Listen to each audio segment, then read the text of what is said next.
Hello, everyone, and welcome to a Playful Escape podcast. My name is Kimberly. And my name is Cindy. And we are your hosts. Today, we are aiming to talk about our personal experiences, our past, some physical injuries that we may have in our past. In our lives.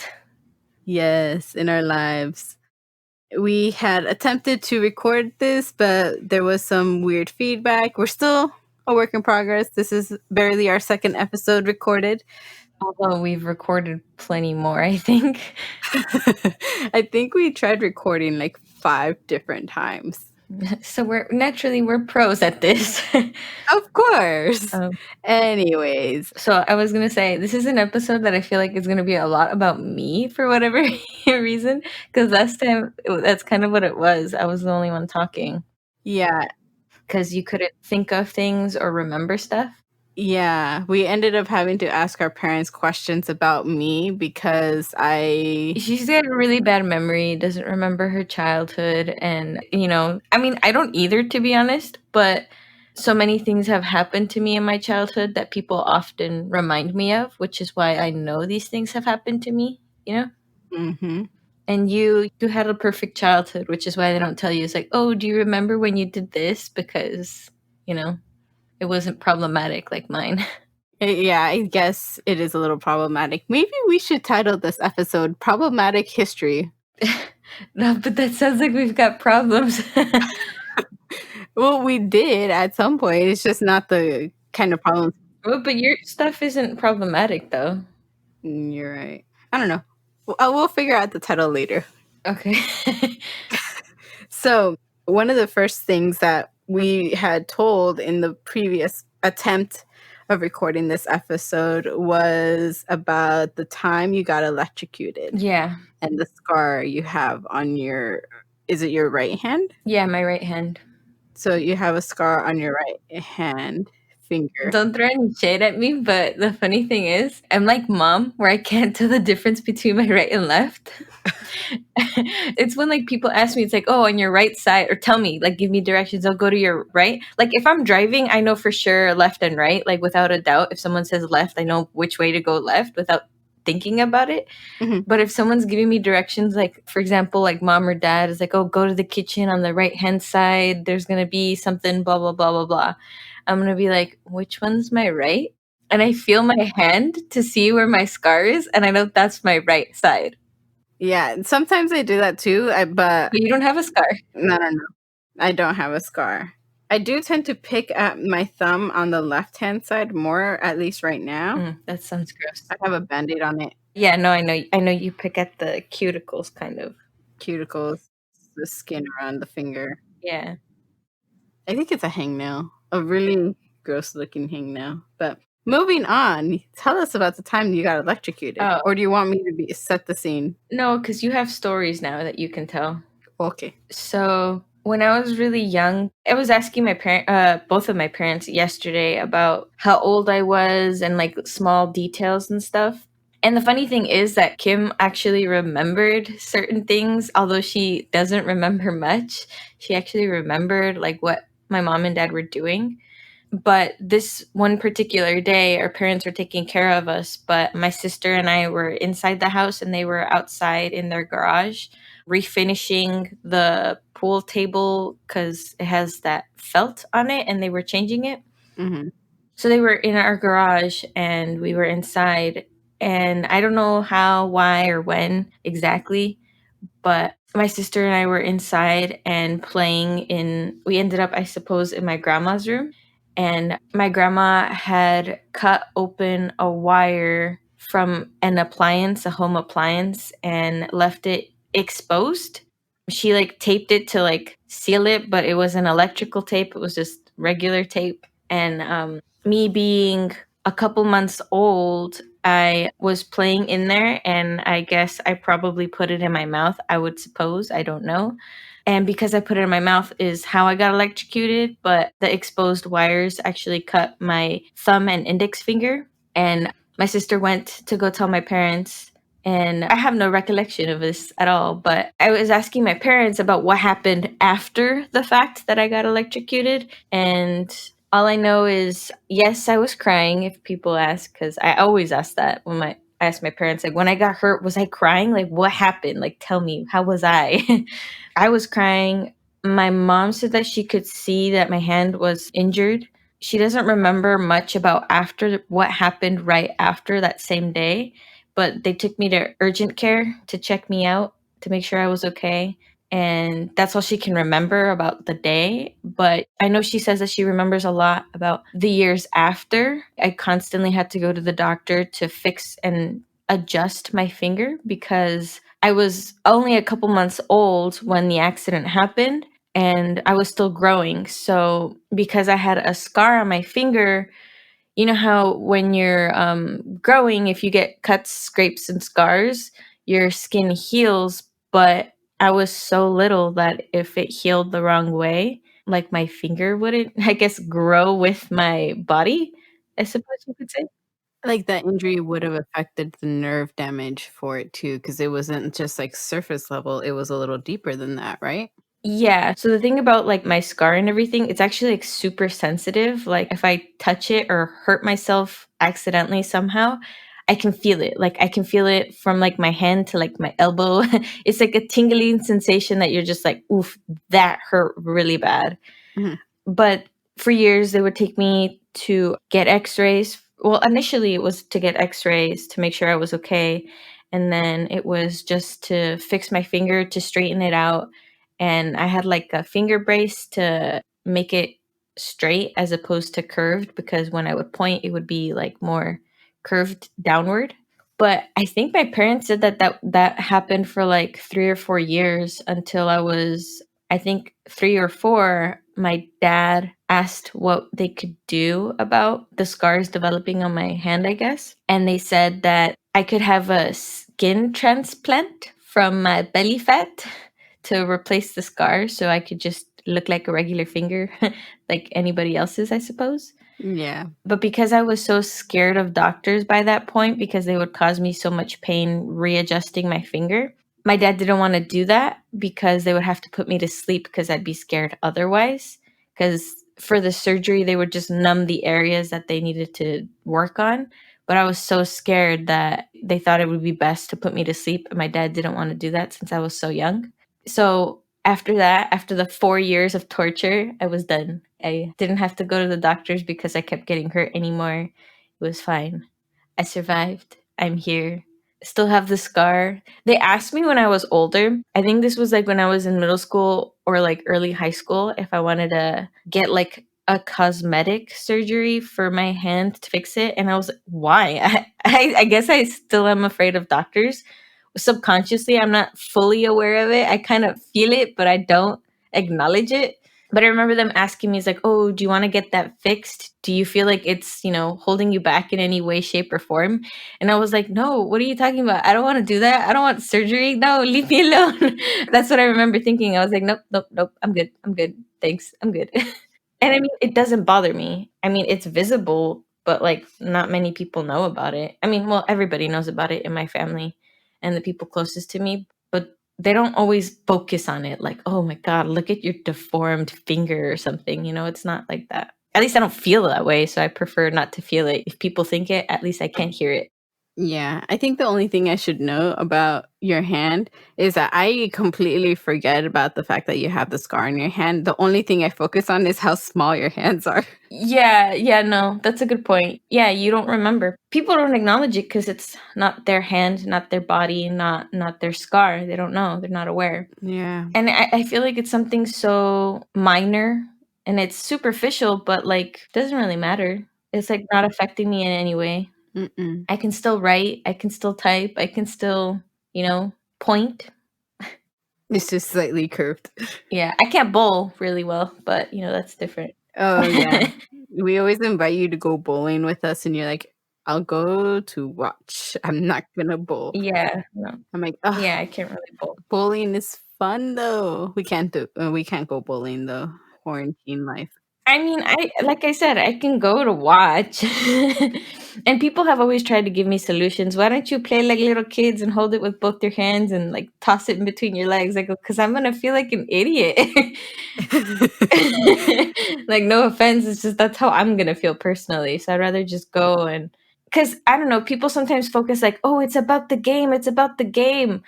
And it's not to me. Like, even if I'm not bowling, just being there, it's about, the people that I'm spending time with. I'm still forming relationships. And like most of the time that you're bowling, you're not even bowling. You're hanging out with people and switching places, you know? Yeah, I didn't used to know what it meant to go bowling and not bowl until more recently, where I hung out with a bunch of my coworkers. Uh-huh. And I have one specific coworker who just did not want to bowl. And we're like, why not? Like, like you don't have to pay for it. Like, we'll pay for it for you.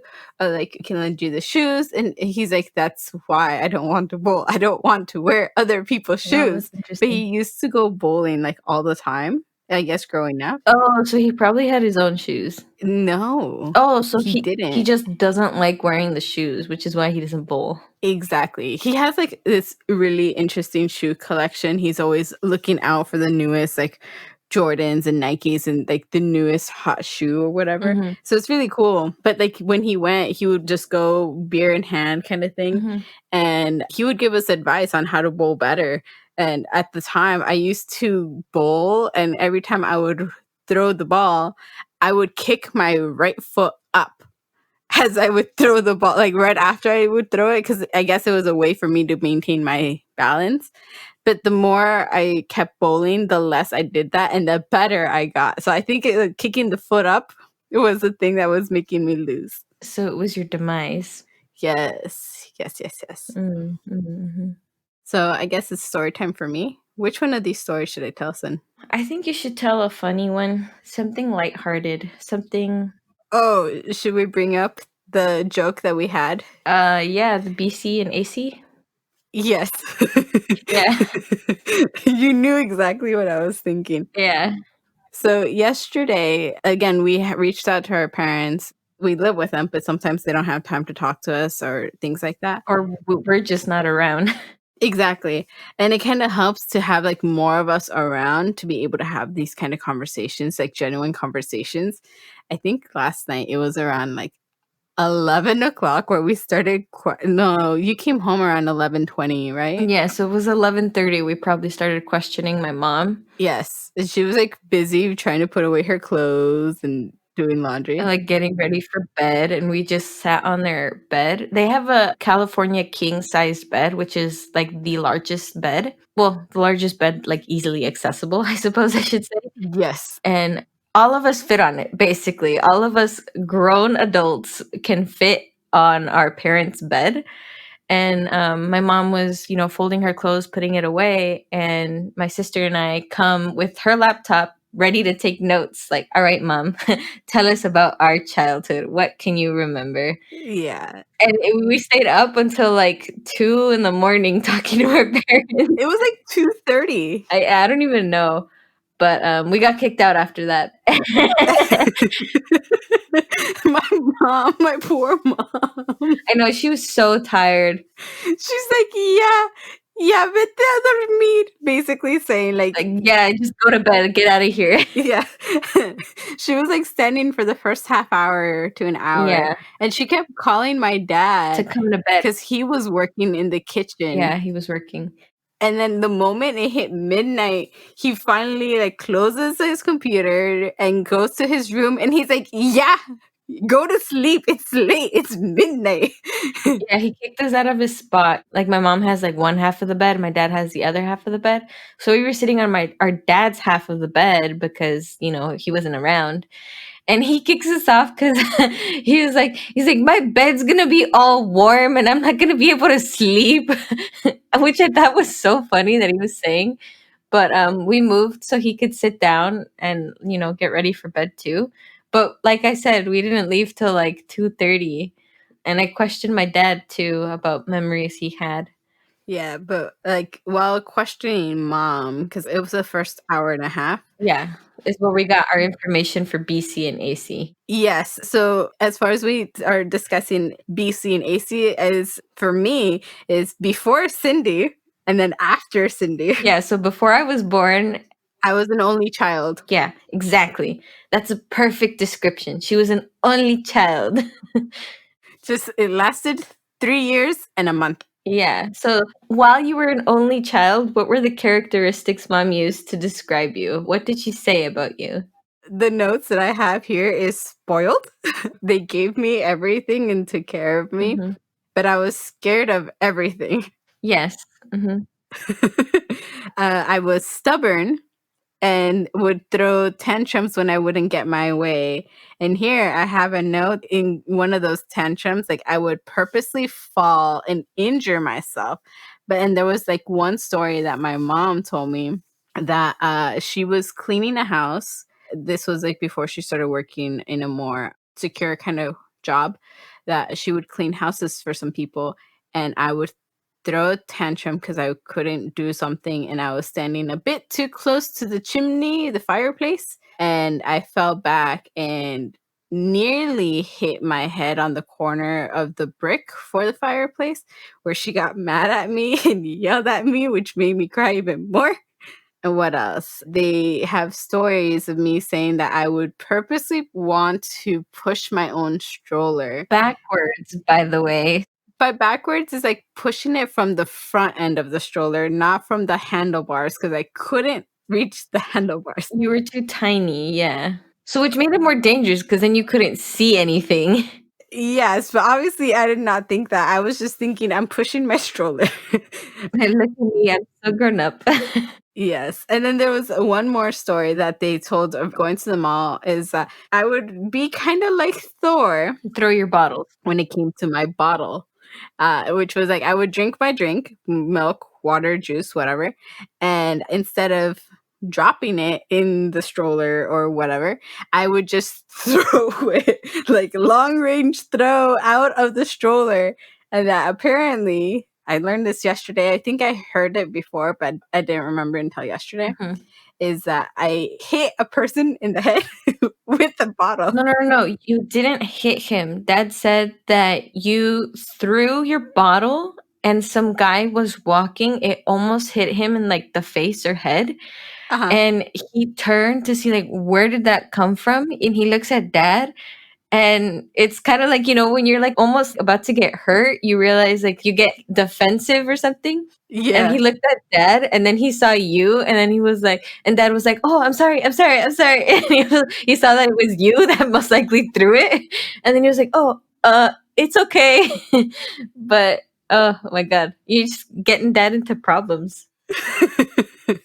And apparently mom, because I was just like, a couple other smaller stories, is that apparently my mom remembers me just sitting on the floor, poking at the floor, and she was like, what the heck is this child doing? That when she gets closer, she sees me sitting at the floor trying to kill a cricket, but with my finger. And as I would just land my finger where the cricket would be, it would jump.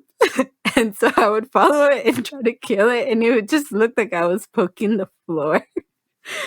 Oh, To me, that was so funny when she told us too, because she was like, she just kept poking the floor like in random places. So when I got closer to see what she was doing, I saw that it was a little cricket that she was trying to kill. I was like, wow, that's smooth.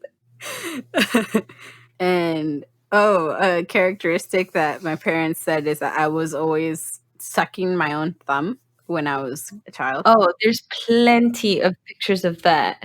Yes, so I did end up having to pull out a small photo album that I took from the pictures that my parents had in bigger albums. So I'm like, these are my favorite ones, and I'm gonna keep them as a collection for myself. And when my dad saw them, he's like, "These are my pictures.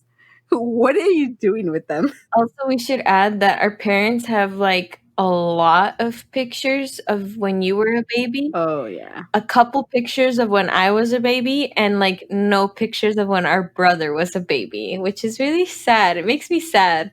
It is sad. because he was the only boy and he didn't get any like a bunch of photo bombs of pictures, you know? Yeah, I guess at the same time, like mom and dad were more busy. I mean, 3 kids is a lot to handle. They were more tired. Yeah, and they were, working, switching shifts and stuff. Like, mom had the day shift with us and the night shift at work, and dad had the morning shift at work and the night shift with us. Yeah, so it was kind of hard for them to kind of just, Hmm. and like us going to school, and she's like, I'm just already exhausted from having to do these things for these 2 kids. And now I have this baby who's going to sleep. I'm just going to sleep.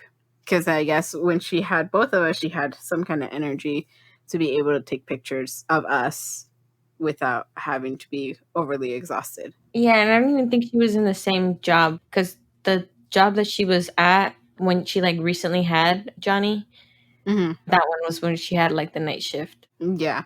It should be important to note that for the first 2 kids, she was working like a day job, but she was able to have like her baby on her. So like she was able to have me with her for some of these jobs. No, but like you said, she used to work like to clean houses and stuff.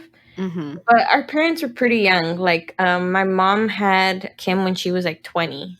Yeah. So she was still, young, agile, able to do stuff. Yeah. We're over here in our 20s and we're over here tired. No kids. Just because of the schoolwork. Yeah, but wait, I did see that you missed one here, which is that our mom loves buying those like canned popcorn containers around Christmas time. Uh huh. And she, for whatever reason, Kim grabbed the popcorn and poured it on the floor and just started swimming in it, you know, Yeah. without any rhyme or reason. It just happened. And there's a photo that we'll post on our Instagram about this. Sydney's using our Instagram. No, I'm not. You're going to do it. I'm just promoting. You're the one who's going to be posting the comment, the caption, I Oh, well, mean. that's fine. Yeah, I'll scan the pictures, I'll put it up, but you come up with the captions. Yes, you can follow us on Instagram, Twitter, and Facebook at A Playful Escape, or you guys can send us an email at aplayfulescape@gmail.com. Just tell us what you want us to talk about. Tell us how you like us or our podcast. What's your favorite thing? What do you not like? Preferably send love, not hate, and rate us or subscribe to us on any of the platforms you can find us at. We're still working on that at the moment, but we will be getting there. But continuing on, yeah, there's a photo of me swimming in popcorn, but in that photo, it looks like I'm just eating the popcorn, laying on the floor, eating the popcorn. I'm sure you were taking like a little swimming break and just got hungry, so you just took a snack of your, popcorn. Pretty sure that's it. Yeah. So I think I've talked enough about my stuff before you. So should we go back to talking about you? I don't know. I mean, so much stuff has happened to me, and in our last attempt in recording this, I only really talked about getting electrocuted because I was trying to get you to talk about you. And not so much about me because I was like, wow, this recording is just about me. I should have labeled this podcast all about Cindy. But now that we actually got some stories, you were able to talk. And, even though they were like shorter little stories, they were still, Yeah. good stories and stuff. Yeah. I mean, we still have a lot more stories. Yeah. I don't know. I don't know if I should talk about like my other accidents or just how I used to scare our parents. I don't know. I would say, yeah, let's bring it up. So I later made a note for Cindy in the acrostic episode, the first episode where you get an introduction of us. I put C for caring for Cindy. Hmm. And then I realized I should have put C for clumsy because she was very accident prone and still is accident prone, or it's still clumsy just with the things that happened to her. My life. Yes. This next story, there's 2 of them. There's the one with the dining table, Hmm. and then there's one at the Santa Monica photo booth. Yeah. Let's talk about the one on the dining table first. Yeah, so for that one, from what I remember that like dad has told me, because dad was the one that was home. Although yesterday when I asked him about it, I was like, so what happened? What was going on? He was like, no, your mom was there. Your mom was there. I was like, no, she wasn't. She wasn't there. And mom confirmed that she wasn't there. She was working. And for this situation, my dad used to, well, my parents both had a dining room table that was glass. It was just like a round glass table with chairs. It should be noted that it looks kind of like those outdoor tables where it has the frame, Yeah, it has a metal frame. like a metal frame, and the glass goes a little over it, like an inch or 2 or 3 inches, like allowance from the frame to it. So kind of like this suspended looking glass. I don't think that's right. I think it wasn't suspended looking glass. It was like a piece of glass that sat on a metal frame. Well, yeah. Okay. Moving on. We had a dining table with glass. Yeah. So my dad was probably getting our dinner ready to feed us. And he told us to sit at the table. So by this time, I was already, yeah, probably like 3 or 4 around, like finally after all the doctors and stuff, or maybe a little bit in between. But I remember my dad saying that he heard when I hit myself. So basically, what happened was I hit my chin on the glass dining table, and he told me he remembers hearing it like when I hit myself. He says I was crying and stuff because I hit myself. But from what I'm making this assumption, I don't fully know, is I was probably like setting myself up to eat at the dining room table. So I pulled the chair out, sat down, and you know how people adjust themselves, like lift their butt up and like kind of carry themselves to move forward? Uh-huh. I was assuming that I was probably doing that, like adjusting myself. So I like lifted myself up from the chair to like adjust forward or something. And I assume I slipped, like one of my arms slipped, or I missed the chair a little bit. And when I tried to lift myself, I just let myself fall onto the dining room table, which is how I hit my chin. Mm-hmm. So I was crying. I don't know how painful that was. I'm sure it was painful. But my dad came to like check me, and he said he remembers seeing like on my chin, it looked like a lip was forming. So I had cut myself open where the skin was exposed, because he said it was white. I'm pretty sure that means that it was a little deep of a cut, and my skin split open basically, which is why he said it looked like a lip had open, which I had never heard him describe it before, because all he used to tell me was how my grandma and sister panicked because I started bleeding. And the fact that my sister and my grandma were panicking is what my dad said would scare me. So instead of, being able to help me, he was trying to calm me down because I was probably getting scared by my sister and my grandma. So instead, he yelled at my grandma and my sister. He told my sister, go to your room, get out of here, because you're being a handful. So she got I got kicked out. a little bit in trouble just because of panicking. And he told my grandma the same thing, but he asked my grandma to bring him a towel to, soak up the blood that was coming out of my chin. And he said that, It's so graphic. oh, sorry. Well, I mean, I'm not being too graphic, but sorry in advance. No, I There know. should be a blood warning.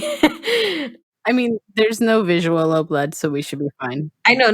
That's what I'm saying. But what my mom told us yesterday was that she was at work and he called my mom to ask what he should do. And she said, if you think it's that bad, you should take her to the doctor. If you don't think it's that bad and it will heal and seal on its own, don't take her to the doctor, because I've already gone to the doctor so much. They were worried that I wasn't going to be happy. I was going to be freaking out again and, in a lot of pain. Mm-hmm. And although he didn't mention it this time when I was asking him about it, I remember him telling me in the past that he actually kept my cut on my chin. He was the one applying pressure and keeping it closed, Mm-hmm. which is why it was able to be sealed and everything. And I honestly think he probably just held the wound closed until I stopped bleeding, probably. Yeah. And then that's when they set the band-aids on my chin to like hold my skin together so that it wouldn't open. Yeah, I don't remember this. I do remember the following story, though. You remember that one? Oh, well, then you tell me that one, because I don't remember it at all. I don't remember anything. Like all the details foggy are a little. I kind of already gave away the warning that we were in Santa Monica. We went to the pier, which is an entertainment kind of like child-friendly area. I'm sure people know what the Santa Monica Pier is. It's very crowded and it smells funky. But what I do remember is that it was nighttime, like, like sunsetting evening. Evening, probably, yeah. Obviously, it wouldn't be like super, super late, like there were other people around. Yeah. And we went into this photo booth. It looked like a Western photo booth and everything. I was like 3, maybe 4 years old. No, you had to have been older. You were walking. You were able to walk. Yeah, no. You were probably like 7. No, because then our brother would have been born, because I turned 7 when he was born. So, Well, mom could have been pregnant at the time, so you could have been 6. so let's say 5 or 6. Yeah, because honestly, I had to be big enough to reach Yes. and stand and walk on my own. Yes. So my parents propped my sister on the chair bench for the photo booth, and they put the money in the thing, and someone had to push the button and to start taking the pictures. I was bigger, so I reached to touch it, and it took a picture. But Cindy, being the younger child and being the monkey see, monkey do mentality. Oh, that's basically like every child. Yes. But like I went to touch the photo because I think it was like a photo booth that would take multiple pictures or something like that. That I don't remember for sure. But I do remember you trying to reach for the picture and the tips of your fingers barely touched it, but like you're top heavy that you went forward more and like hit your forehead on the corner of the platform. It was on the corner? Yeah, well, it's the edge. That's how you would have cut yourself in that sense. Well, okay, so corner means 2 edges to me. Okay, on the edge. Okay, so it wasn't a corner because corner seems more dangerous. Yeah, no. It was like an edge of the platform where they usually have the button that you just like hit your head on it and instantly started crying. That mom and dad opened the curtain of the photo booth, because obviously at that time I think they had the curtains. I don't remember that. I don't know.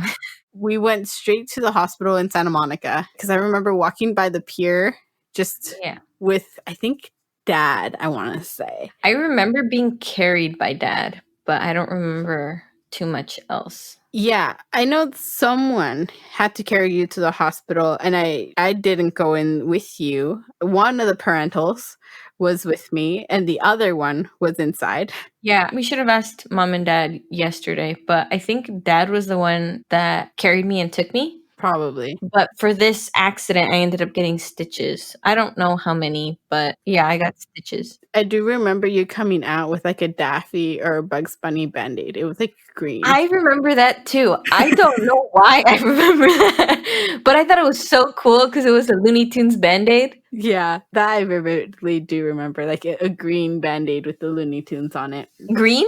Yeah, it was kind of green. Yeah, I think it was Daffy. That's so funny. I remember that too. I don't know why. It's like some of the most weirdest details that we could remember. We don't remember everything else, but we just remembered like these explicit details. Yeah, no, I remember the Band-Aid too. There could actually be a photo of this somewhere, which is probably why I remember it. I don't even know if we even have the photo booth photos, to be honest with you, though. I think so. But who knows where, because we have a lot of photos. I did remember finding like a Western looking photo, like a photo booth that could fit our age range. I think I showed it to you before. It sounds familiar, but I don't remember it 100%. I'll have to look for it again. If we find it and if I can verify from my parents, even if I don't verify from my parents that it is the photo booth area where you ultimately injured yourself, we could still, talk about it though. Yeah. What other stories should we talk about? I want to bring up how BC, before me, in your life, you used to be attached to mom. That's one thing you just like kind of vaguely skipped over. Did I put that in the notes? Oh yeah, I did. You did. You were attached to mom. Like you didn't like being held or around other people too much. No. You only wanted to be with mom or you would cry because, you weren't with mom. And AC was just totally the opposite, which is when we put quote hated mom. Although that's not true, it's just she became more distant as like my mom was making the observations like it's just because she was an only child to now having to split love between both children. She just grew apart or like grew on her own finally. I should make a note that I still think that you are mom's favorite. Both Johnny and I agree. Oh, that's messed up. No, where is Johnny? Get in here right now. I need to hear this for myself if this is true, but I do not agree. We both agree that you are mom's favorite. You could ask mom. She constantly says how she doesn't have favorites. I know, but the actions speak louder than the words. What actions? Nothing has happened. Maybe not lately. You've been ditching her for Simon. No, that's not true. Wake up. I don't know. No, sorry, I just yawned. But I mean, that's not true. It's just, with everything in life, people change and everything, and life experiences happen and stuff. So, like, I'm not away for college right now because of this whole pandemic, but I went away for college. Not too far. I would still visit every weekend, but that kind of, makes you a little distant. But even then, like, mom would call me, dad would call me, everybody would call me, and I would always be like, why is everybody calling me? Like, when I'm at home, nobody talks to me, and now that I'm away, everyone's calling me. It's because they notice that you're missing and they call you. Yeah. But I think I would even talk to you a little bit when I could. If anything, we just texted. We didn't really call on the phone. Yeah, that's what I'm saying. I think like one or two times we probably called on the phone. Maybe. But I don't remember. yeah, but it was super vague, like short. Yeah, it wasn't like we were having long, deep conversations. We waited for those until you came back home. Yeah, typically. Yeah, because I think you would come home usually Thursday night. Sometimes it would be Friday. Yeah, if I had more stuff to do, I would stay at home or at school Thursday, Yes, get as much work done. And then Friday morning, I would get my stuff together to come home because there would be less traffic. exactly. So then usually the night that you would come home, so like say Thursday night, you would bring your stuff, then you would leave to go hang out with Simon, then you would come back around 11:30 because that's usually like the recommended time our parents want us home. I think what it was though is Simon would literally just take me to go get food and we would just, eat at the place. So like if we went to In and Out or something, we would eat in his car or inside and then he would take me home, like we didn't go anywhere very extensive. It was just something like quick, eat, talk, hang out a little bit. I'll see you tomorrow. And then he'd take me back home. Yeah. And so then it would be later as you were like unpacking or unloading the things that you had set up. So, like food that you took with you, clothes that you wanted to wash, that kind of stuff. I would just be awake because obviously I'm a night owl. We all know how that went last night. Oops. Yeah. What'd you do? I kicked the wire. But I would be the night owl and I would just be talking to you as you were doing this stuff. I'll be like laying on my bed and just talking to you or whatever, or sitting on the couch. I'd like to mention this is just what we do. Like when we get home, like we just have like, I feel like it's usually 10 minutes, but it adds up to be like 30 to an hour long like conversation, 30 minutes to an hour long conversation of just like, oh, what were you doing? Like, oh, what did I miss while I was gone? It's like, oh, mom and dad were just working on the house. And like, we just kind of talk a little bit. Dad realized that Johnny's 21. Oh, that story was funny. Did you not remember that story? I told it to you like 2 weeks ago. I do remember, but like still, it's just like those little things that where we catch up basically with each other. Yeah. Well, I guess not even that's what we were doing yesterday night. It was just reminiscing about the past. Yeah, pretty much. What else? After Cindy, hated mom. I was thinking we should talk a little bit about Johnny. If you have any memories with him, things you used to. I only have the spelling story.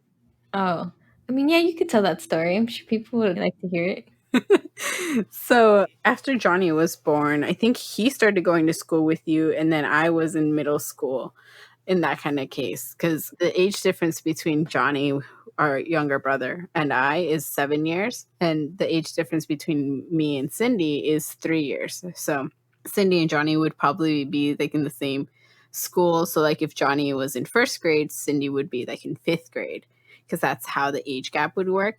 And I believe our uncle, man, it's so weird to think of him as our uncle, but he was our uncle. Yeah, no, he's younger. Yeah. Yeah.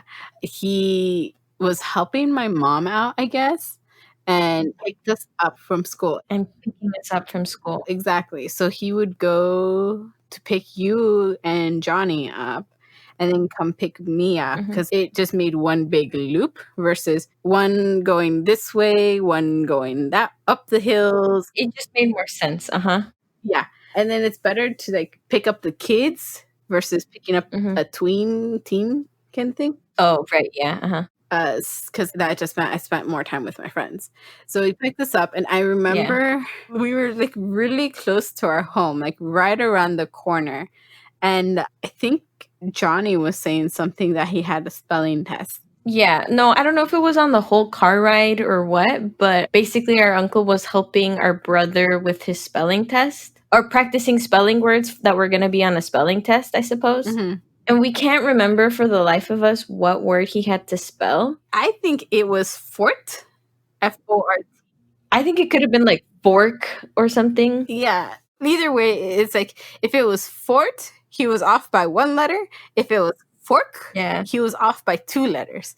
But like when he spelled it in whatever the word is, so which word should we settle on? I mean, I think it might have been fort, but why would they want us to spell fort? I don't know. But yeah, we think it could have been fort or fork. He was supposed to spell it. And he ended up spelling it Fart. And our uncle just started dying of laughter. And like we started laughing too because like we knew what the word was. And poor Johnny was like genuinely like, that's how you spell it. And he did not understand what it was that we were laughing about. That he had spelt. Yeah, he didn't know what he had done to make us all laugh.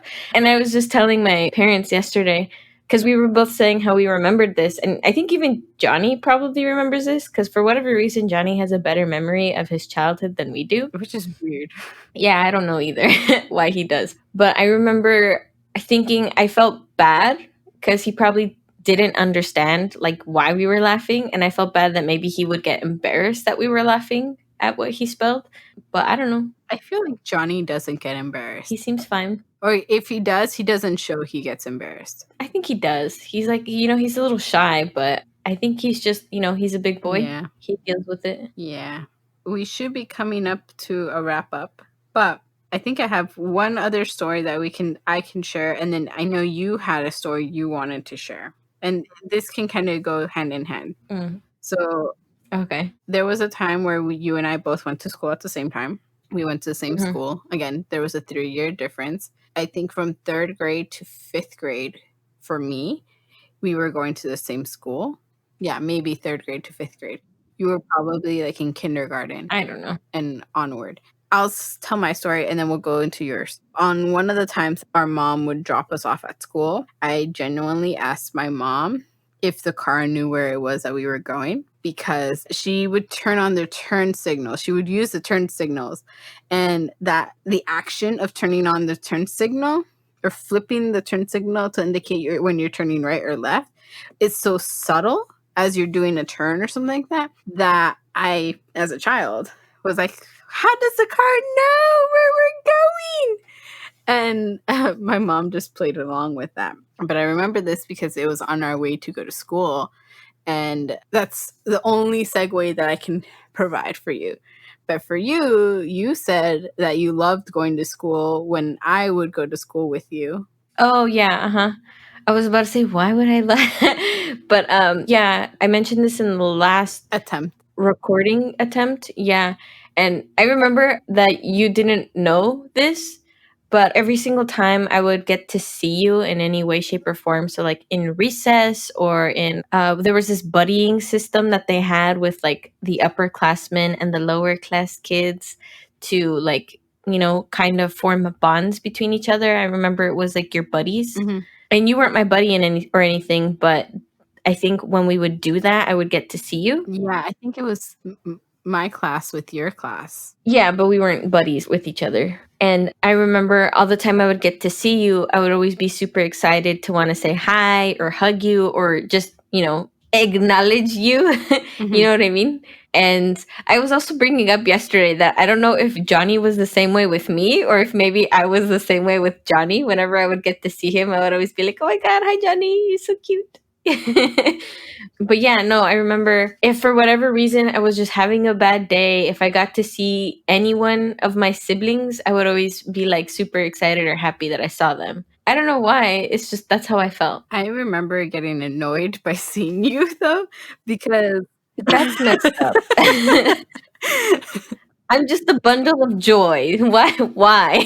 because at school it would be the moment where I can be myself, and then all of a sudden this kid, Apart from me? Is that what you're yes, trying to say? You didn't like me? I never said that, That's cold. but like, Now I know why Johnny's my favorite brother. oh, he's your only brother. At least he's my favorite. Oh my gosh. But like I would remember walking to like a music class. So like my classrooms were outside in the bungalows and your class was like inside in the actual hallways, the indoor school Mhm. and outdoor school. So my class, like maybe in 5th grade, for example, I would be outside in the bungalows, but it was close enough to the hallway where I could just walk into the hallway and use the hallways to go to the auditorium for music class.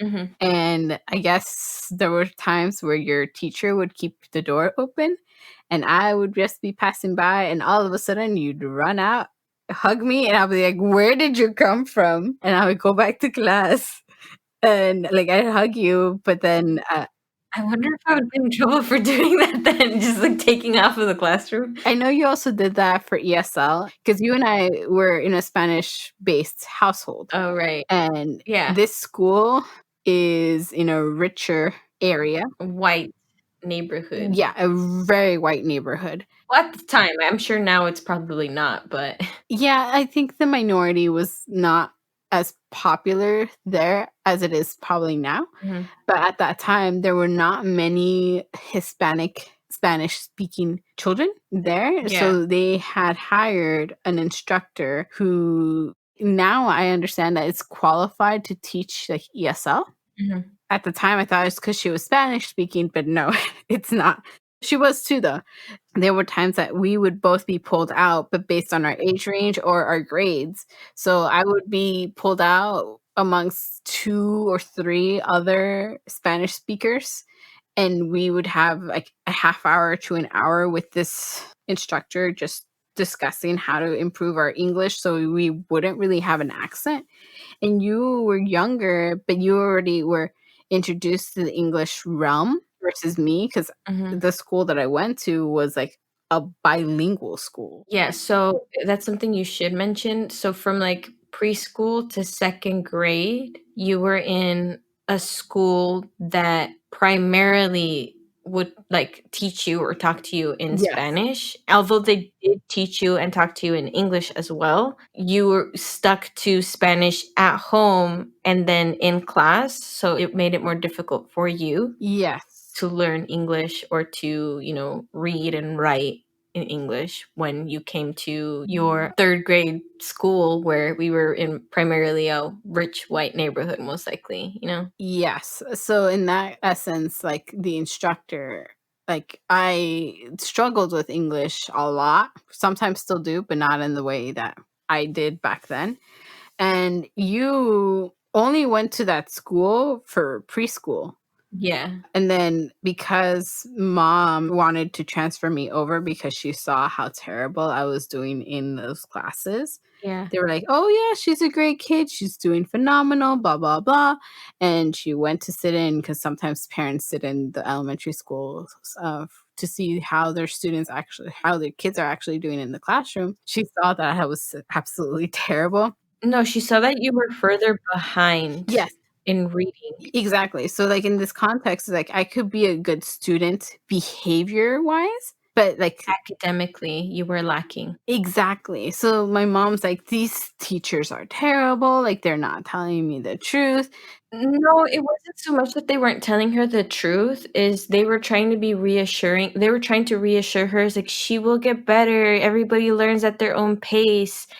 And it was kind of like putting you at the top of the shelf. It's like, "Oh, we'll get there, but I just don't want these other kids to get left behind because they're doing so well." And it should be important to note that I think at that time period, the curriculum was No Child Left Behind. I'm not sure, but what mom ended up doing was she ended up moving you schools because she didn't want you to get left behind. If you just kept continuing learning at the pace you were learning, you weren't going to get very far compared to these other kids that were far ahead of you at the same level, Yes, technically. exactly.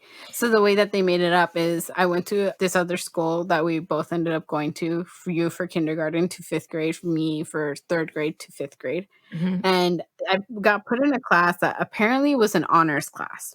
Yeah, and or the teacher talked to mom to be like, "This class is too advanced for you. We're gonna switch her to like a regular or a slower paced class because this is too hard for her." Mhm. And even though you struggled in there, you got through it and you were able to do better afterwards. I still remember the third grade teacher. I had a dream about her the other day, by the way. Really? Yeah. I remember our teachers were, I don't know if we had the same teachers or not, but they were all like older. I don't want to say like super old because that's not at all it. It's just when you're a kid, you just remember things like, "Oh my God, you're so old." But that's not even true. I think they were probably like My age. in their like 40s or something. No, no, no. There were some teachers that were young, yes. The one that I'm talking about, I think, is the one who was super young. Oh, I don't know who your third grade teacher was then.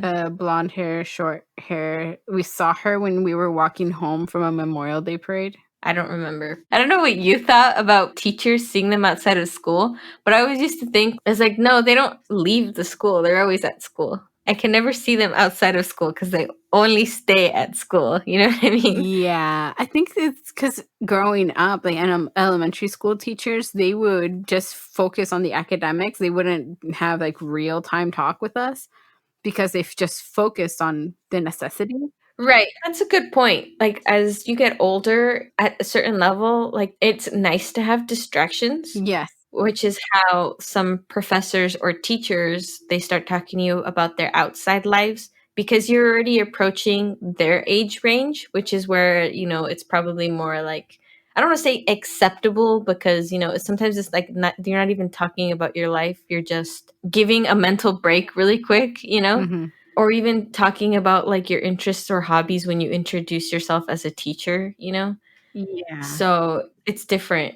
Like in college, I've noticed some of my professors just introduce themselves by their first name. And I remember when that first happened, I was like, that is so weird. I'm not going to call you by your first name. We're not at that same level. But the older I get, I'm like, I'm probably like pretty close to. Want to know a thing though? That's what I did with my students. No, I know, you told me, but also you were like, you're still pretty young, you know what I mean? I look like a kid. Although you're older than these students, you're still in college, so you still relate to being a college student, you know what I mean? Yeah. So I know you know this, but the public, whoever's listening to this, doesn't know this. I spent a year teaching college freshmen. You got your education and everything. Yes. So yeah, I didn't realize that teachers have lives outside of school. Now you can be a testament when you become a teacher, you have to have a life outside of school. Yes, I think it's another thing. I started noticing it like in high school because, like in elementary school, the Yeah. teachers are still learning. They're already used to their routine and they don't really expose too much about them.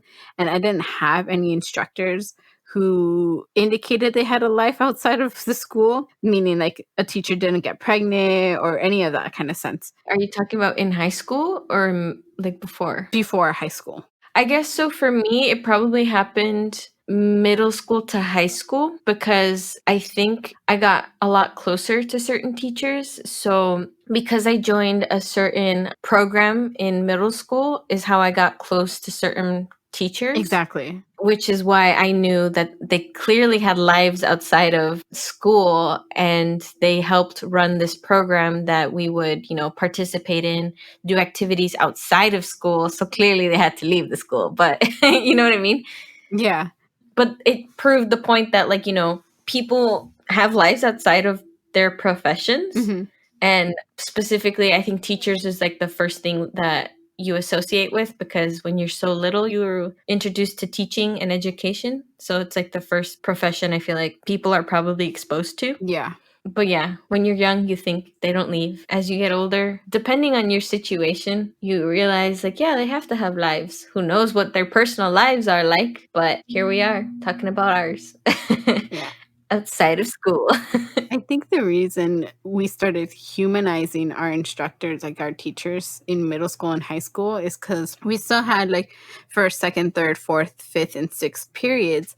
But then we had like those 20 minutes homeroom period with a completely different instructor who had nothing to teach us. Like it was either time for them to take attendance to make sure that we were at school or announcements. And if those announcements ran short, we spent the rest of that homeroom period talking to one another or talking to the teachers.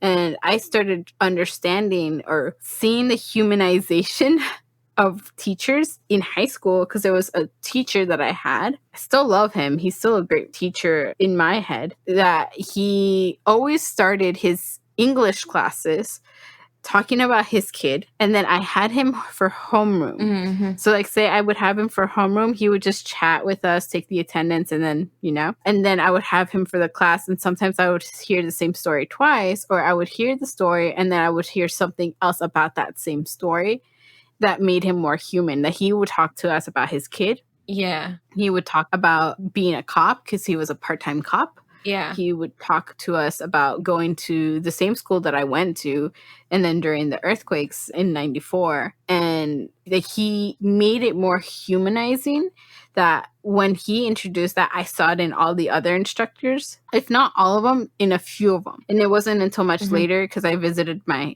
high school again for the program that I was in, Yeah. that I got a different perspective of like the high school experience that I had versus their experience with me in that class. Right. Not specifically towards me, but it was really interesting. It kind of just changes your perspective. Mm-hmm. Should we wrap that up for this episode? Yeah. Also, can I just say, for those that have actually heard that we're creating our podcast and have been impatiently waiting for our first episode to come out, Simon. sorry. Yeah, Simon, sorry. We're working on it. I'm putting you on blast. We've been recording stuff, but we've just been having issues. Stop throwing me shade.